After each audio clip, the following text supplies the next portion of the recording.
Salut, j'espère que tu vas bien. Aujourd'hui on se retrouve pour un bilan couture de février. Je vais donc te montrer tout ce que j'ai cousu pendant le mois de février. Il y a eu des projets vraiment pas mal variés. Il y a du linge de maison, des accessoires, de la lingerie, des habits. Il y a vraiment un petit peu de tout. Donc au cas où ça t'intéresse, reste avec moi. On va tout de suite commencer avec le premier projet que logiquement je n'ai pas sous la main parce qu'il est sur mon lit. C'est ma housse de couette en double gaze. Si tu as regardé la vidéo du haul de Snaply, en fait tu vas reconnaître le tissu parce que c'est le tissu que j'avais commandé. J'avais pas assez de métrage et très gentiment, Léa, qui travaille pour Snaply et avec qui je suis en contact, elle m'a gentiment envoyé encore du métrage pour que je puisse faire ma jolie housse. Et donc j'ai pu la réaliser, je suis hyper contente. Vous avez pu l'apercevoir vite fait dans mon vlog de la semaine dernière, que je vous laisserai dans le i. Je sais jamais, ça fait juste 3 ans que je suis sur YouTube, je sais jamais où il est le i, je pense que je ne m'y ferai jamais, c'est pas grave. Mais ouais, du coup j'ai fait cette housse, bien sûr j'ai pas utilisé de patron, j'ai juste mesuré ma housse de couette que j'avais déjà et j'ai fait ça normalement. Je pense qu'au final ma housse elle fait 2,10 m sur 2,10 m ou un truc comme ça, parce que j'ai une couette qui fait 2 m sur 2 m. Et avec le restant j'ai réussi à me faire aussi 2 têtes d'oreiller, donc vraiment c'est quelque chose de très... C'est très satisfaisant de dormir dans un linge-lit qu'on a fait nous-mêmes, et en plus la double gaze elle tient tellement chaud et ça apporte une nouvelle... ça apporte vraiment un petit côté cosy dans ma chambre, j'adore, franchement je suis trop fan. Si je pouvais, je m'en ferais en plein de couleurs, mais bon, je vais pas abuser non plus parce que voilà, j'ai déjà pas mal de housses de couette. Mais la double gaze était vraiment géniale à travailler, j'ai adoré. Il me reste encore une petite chute, j'espère me pouvoir faire un petit haut Sega. J'espère que j'aurai assez de métrage, je sais pas. Mais j'aimerais bien en faire un comme ça. Le tissu que j'ai utilisé, c'est un tissu donc double gaze comme j'ai déjà dit, mais avec une laise très large. Donc la laise elle fait 2,75 m et au mètre vous pouvez l'avoir à 16,70 € du mètre je pense, ou un truc comme ça. Rapport qualité-prix, je trouve que c'est vraiment très raisonnable.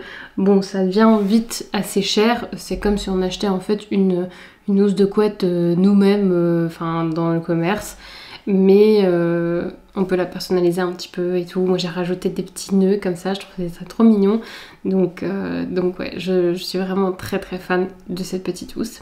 Je dors dans du fait main, donc c'est très gratifiant, plus encore le fait main en pyjama, donc full fait main. Franchement moi j'adore. Ensuite j'ai cousu ce petit haut là, que celui-ci je peux vous montrer mais que franchement on dirait pas grand chose vu comme ça. C'est un petit haut smoké, donc vraiment bien élastique. Le patron je l'ai fait moi-même et je vous avoue que j'essaye de travailler. Bon là j'ai eu un petit temps mort parce que j'ai beaucoup à faire pour le stage, mais je pense qu'une fois que j'aurai fini le stage, donc fin mars, je me mettrai là-dessus pour modifier encore quelques petites choses à ce patron et peut-être même vous le proposer et sortir enfin mon premier patron couture. Parce que de 1 je trouve que ce haut est super mignon, et de 2 je me dis que là pour le printemps ça va être vraiment trop mignon, et puis même avec des manches courtes et tout, j'essaierai de faire des petites variations, et franchement je suis hyper fan de ce haut, j'arrête pas de le mettre, on me fait à chaque fois que je le mets on me fait plein de compliments, donc ouais, vraiment très contente de ce petit projet là. Le tissu je l'avais récupéré de chez ma grand-mère, c'est un tissu qui traînait mais tellement longtemps. Je crois j'ai débuté la couture et un truc comme 3-4 mois après, pendant un confinement, pendant 2 confinements, il y a eu une fois une pause au confinement et pendant ce temps-là j'étais allée chez ma grand-mère et elle m'avait donné vraiment beaucoup de tissus que elle n'utilisait pas et qui dormaient de toute façon chez elle dans ses armoires, donc j'ai pu fouiller et prendre pas mal de ces tissus et voici un de ces tissus là, donc ça va faire quasiment 5 ans que ce tissu traînait dans ma tissuthèque et je suis enfin très contente de pouvoir dire que j'en ai fait quelque chose et franchement je suis trop fan. Au niveau des finitions, c'est aux petits oignons hein, parce que de 1 c'est smoké, donc j'avais pas envie que je sais pas, j'avais peur avec le surjet que vu qu'on coupe ou quoi qu'en fait il y a des couacs, donc j'ai préféré est-ce que j'ai gancé ou est-ce que j'ai fait des coutures anglaises? C'est ça la question. Non, j'ai gancé. Donc oui c'est ça hein, oui, j'ai tout gancé. Parce qu'en fait j'avais pas laissé assez de marge de couture pour faire des coutures anglaises, donc au final je me suis dit bon je vais dans les chutes de ce tissu je vais découper du billet et je vais en faire du billet pour gancer toutes mes coutures et c'est ce que j'ai fait même au niveau de l'emmanchure. Donc le dedans il a l'air aussi vraiment hyper propre, hop comme ceci, donc tout est gancé ici aussi et au niveau des des manches aussi. Donc ici c'est gancé et puis ensuite ici j'ai fait un double repli au niveau des manches. Et pour l'encolure j'ai fait un billet rabattu aussi, tac. Et en fait c'est un col un peu montant comme ça, je crois que je vais encore légèrement le modifier pour que ça tombe un peu mieux parce que là je trouve que c'est un peu bizarre. Même au niveau des épaules, je ne sais pas si c'est à cause que j'ai gancé ou autre, mais en fait ça tombe un peu, enfin ça rebique un peu vers le haut comme ça. Donc là je dois faire encore quelques modifications, c'est pour ça que je n'ai pas sorti patron encore parce que j'aimerais bien vous sortir quelque chose de propre. Je suis très contente de ce petit haut et en plus c'est mon patron quoi, j'étais extrêmement fière. C'est un patron que j'ai vraiment dessiné de A à Z à base d'une inspiration de chez Après Studio. Je vous mettrai l'image là. C'est plutôt très ressemblant et j'en suis très contente. J'aimerais bien me faire encore une autre version. J'ai ce même tissu en marron et du coup j'hésite de faire, une fois que j'aurai un peu modifié le patron, j'hésite de me faire une deuxième version pour valider la version quoi. Mais donc ouais, très contente de ce petit haut. Ensuite, ce mois-ci, j'ai été testeuse. Je n'ai pas encore posté mes photos parce que de 1, j'ai juste fait la V1 parce que j'avais pas eu le temps de faire plus. Mais j'ai été testeuse pour Atelier Bernie, pour le top Nikki qu'elle a sorti il y a maintenant, je pense, 1 ou 2 semaines, je ne sais plus. Voici donc ma version. Alors ne vous fiez pas à cette version parce que comme j'ai dit, c'est la V1. Depuis, il y a eu des modifications et du coup c'est plus vraiment très accurate, mais j'avais quand même envie de vous le montrer parce que je vais quand même le mettre hein, parce que il est vraiment très mignon. J'ai choisi comme tissu ce pointel et si ça fait un bail que vous êtes là, vous allez le reconnaître parce que ça faisait partie, je crois, d'un de mes premiers bilans couture où j'ai montré ce haut que j'avais fait pareil, un haut à nouer, enfin à nouer, à clipser ici, juste qu'il y avait des fronces ici, que je mets toujours hein, encore. Mais j'avais du coup encore une chute de ce tissu là. Et je suis allée regarder. Ça fait 3 ans que j'avais cette chute. 3 ans. Vous voyez les objectifs que je m'étais mis dans le bilan de l'année 2024, objectif 2025. Je suis en train... Et full, je suis vraiment bien en train. J'espère que je vais rester dans cet élan là. Mais du coup, la chute ça faisait 3 ans qu'elle dormait. Maintenant j'ai plus rien parce que vous allez voir les prochains projets que j'ai aussi fait avec la chute là. Mais du coup, pour le top Nikki, je sais pas si je l'ai dit, mais j'aurais réalisé une taille 38. Elle déconseille la pointelle. J'ai eu le mémo un peu trop tard, j'avais déjà fait ma version. Donc je vais en refaire une aussi en jersey normal. Je crois que je devrais avoir du jersey encore quelque part dans tout ce bazar de tissu.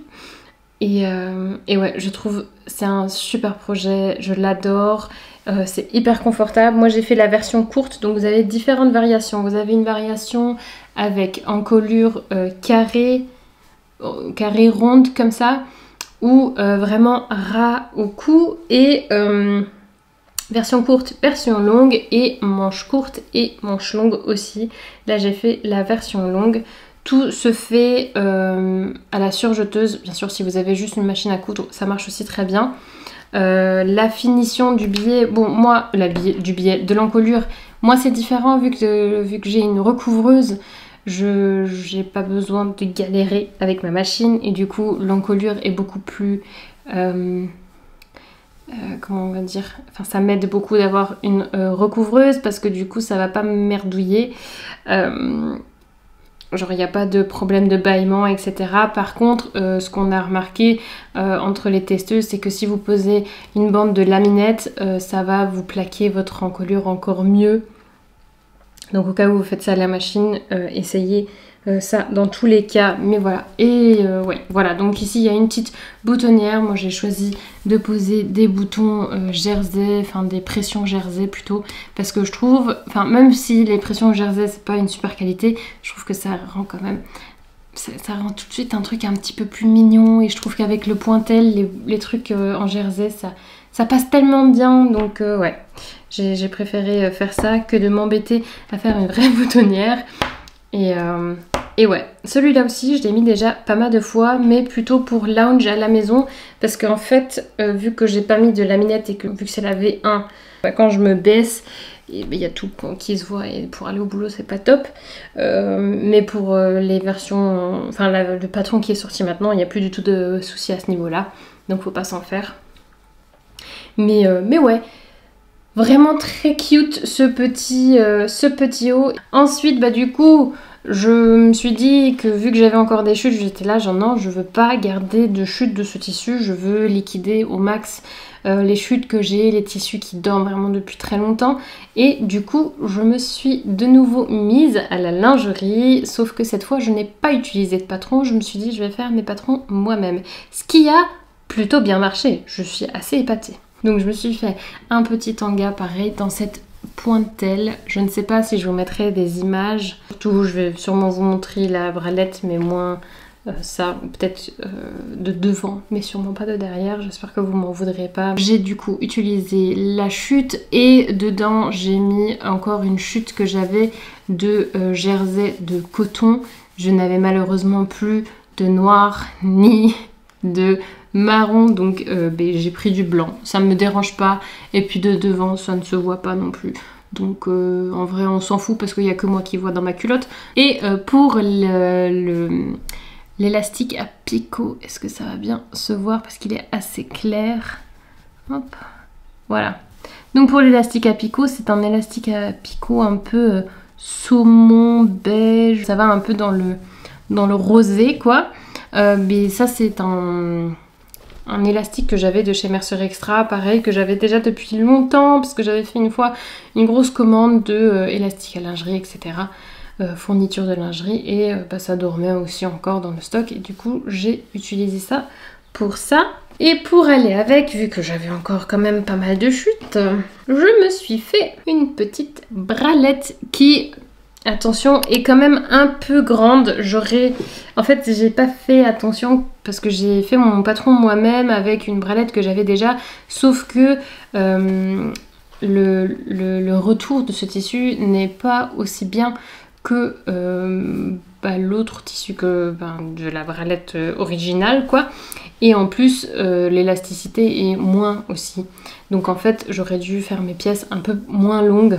Mais bon, c'est pas très tragique, il me va quand même. Et voilà, j'ai pas non plus besoin de tellement de maintien que ce serait problématique que ce soit trop grand. Pareil, j'avais pas d'élastique à bretelles, où il me manquait la petite réglette pour les bretelles. Donc j'ai juste fait une bretelle plus ou moins à la taille où je sais que ça me va. Et c'est bon quoi. Ça fait très bien l'affaire. C'est très confortable, je l'ai déjà mis et du coup ouais, très très contente. J'ai fait la petite finition aussi au niveau du décolleté avec l'élastique à picot, pareil. Et puis dedans, j'ai doublé ici, histoire de ne pas avoir de couture ou quoi. Surtout ici, à ce niveau-là, parce que je voulais avoir ça vraiment très propre. Et donc, ici, on voit avec l'élastique de quoi ça ressemble. Pareil, là, c'est du blanc. J'aurais préféré ne pas avoir du blanc, mais voilà, faut que j'utilise mes fournitures et comme je me suis mis un ban d'acheter des tissus, bah, je fais avec ce que j'ai. Et voilà, c'est pas très dérangeant. Franchement, c'est vraiment pas très dérangeant. Je trouve très contente de celui-là aussi. Ensuite, projet que vous avez déjà vu. Normalement, si vous l'avez pas vu, je vous laisse la vidéo dans le i. C'est la jupe Blair. C'est une jupe plissée magnifique. Je suis tellement contente de cette jupe. Les finitions sont juste incroyables.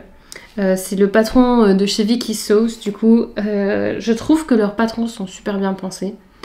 Je ne sais pas si c'est pour tous les patrons, bien sûr, mais cette jupe-là est vraiment bien finie. J'aime beaucoup. Bon, il y a les surjets sur le côté, mais le fait que, en fait, il vous explique comment préparer vos plis, comment bien poser la ceinture et tout. Il y a tout qui coïncide super bien. Le zip, pareil, il vous explique vraiment bien comment poser un zip invisible, faire bien les raccords, etc. Et du coup, c'est vraiment, vraiment top. Je suis vraiment épatée de ce patron. J'avais un peu peur, je vous avoue, surtout qu'ils vous disent, oui, vous allez mettre 12 heures. Moi, j'ai mis plus ou moins 13 heures parce que je me suis vraiment pris le temps.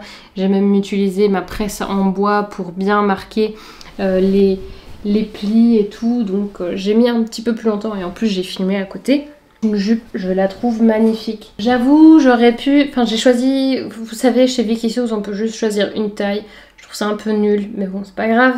Mais du coup, j'ai choisi le 38 parce que d'après le tableau des tailles, c'était cette taille-là que je devais faire. J'avoue, j'aurais pu ajuster encore un petit peu plus parce que je trouve qu'elle tombe un peu basse sur les hanches. Elle se porte de base un peu plus basse, pas taille haute, hein.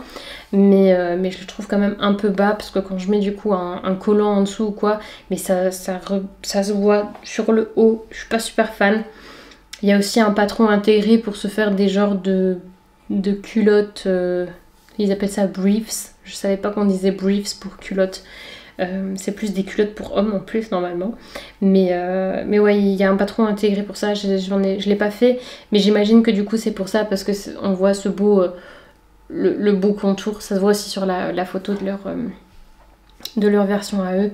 Je savais pas que c'était... Je pensais que c'était intégré ou quoi. Mais ouais, bon, c'est pas très dérangeant. J'aime bien tout ce qui est taille basse. À voir comment je vais mettre ça maintenant, les jours où il fera un petit peu plus beau. Pour le tissu, au cas où vous n'avez pas vu la vidéo, c'est un tissu mérino super fin, pareil, de seconde main. Mon copain l'avait acheté à un marché aux puces pour un prix assez élevé, mais quand même ridicule vu la matière, vu la noblesse de la matière. Franchement, elle est hyper agréable. Et c'était très agréable à travailler aussi avec. C'était vraiment top. Et du coup c'est un joli tartan et dans la vidéo justement je vous explique la provenance du tartan, l'histoire du tartan, comment ça s'est évolué chez nous, comment c'est arrivé dans les défilés, etc. Donc au cas où ça vous intéresse, je vous invite à aller voir la vidéo si c'est pas déjà fait. Et pour finir, tac, j'ai fait un petit sac pareil, patron maison. Je vous montre vite fait dans mon vlog de la semaine dernière comment je l'ai réalisé, sauf que j'ai remarqué qu'en fait à la fin les mesures c'est pas top et tout, donc j'en ai pas fait un tuto à la base. Je voulais en faire un tuto, j'avais tout ce qu'il me fallait pour en faire un tuto, mais c'est pas top. Donc j'ai préféré garder ça pour moi et faire encore quelques petites modifications avant de vous partager tout ça. Mais c'est un sac que je mets non-stop. Je l'ai fait dimanche dernier, samedi dernier, je sais plus. En tout cas depuis je le mets. Je l'ai mis toute la semaine là. Donc ça fait 4 jours. Je le mets tout le temps. Tout le temps, tout le temps, tout le temps, tout le temps. Je suis super contente. J'ai mis une pression histoire d'arriver à fermer ce sac, sauf que je sais pas ce que j'ai foutu quand j'ai posé la pression, mais en fait elle se ferme pas. C'est très dérangeant, c'est vraiment très dérangeant, ça m'énerve. Parce que du coup c'est pas un bon projet bien fini. Et je sais pas trop quoi faire parce que comment on enlève les pressions, je sais pas, j'ai jamais enlevé de pression de ma vie. Et I don't know. C'est un peu, ça me stresse un peu. Mais sinon, le reste est plutôt bien fini. Il est complètement doublé. Mais je vais faire vraiment cette modification en fait d'avoir juste une anse, enfin une largeur de anse en vrai comme ça. Histoire que ça donne ça des deux côtés. Hop.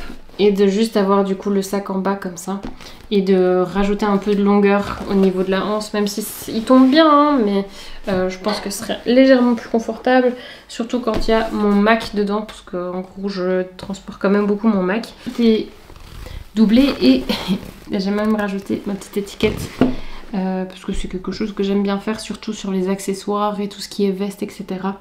J'aime bien le faire. Tous mes tissus étaient de seconde main sauf pour la housse de couette. Je suis très contente de moi d'avoir fait autant d'upcycling. Mais du coup c'est un upcycling parce que à la déchetterie ils allaient jeter ça. Et ben, je l'ai récupéré pour en faire ce joli sac.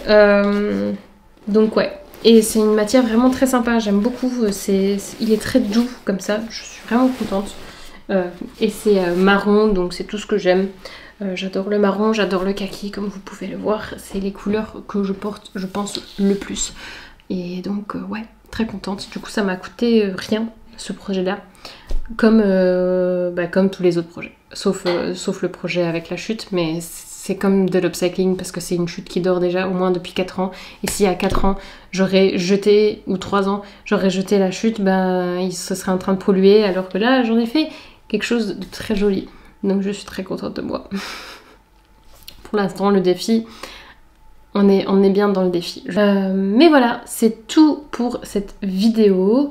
Oui, je vous ai tout montré de ce mois-ci. N'hésitez pas à me dire ce que vous en avez pensé et surtout qu'est-ce que vous êtes en train de coudre en ce moment. Ça m'intéresserait vraiment beaucoup. Donnez un pouce bleu au cas où vous avez oublié de le faire pendant la vidéo. Abonnez-vous si vous ne voulez pas rater de prochaines vidéos comme d'habitude. Et du coup, on se retrouve la semaine prochaine pour une autre vidéo. Je vous souhaite un bon week-end et je vous fais des gros bisous. Bye bye!